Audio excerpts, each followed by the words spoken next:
காற்று வீசும்போது திசைகள் கிடையாது, காதல் பேசும்போது மொழிகள் கிடையாது.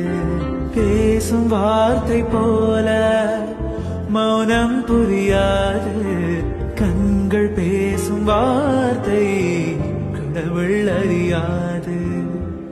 உலவி திரியும் காற்றுக்கு உருவம் தீட்ட முடியாது, காதல் பேசும் மொழியெல்லாம் சத்த கூட்டில் அடங்காது. இயற்கையின் மொழிகள் புரிந்துவிடு, மனிதரின் மொழிகள் தேவையில்லை. இதய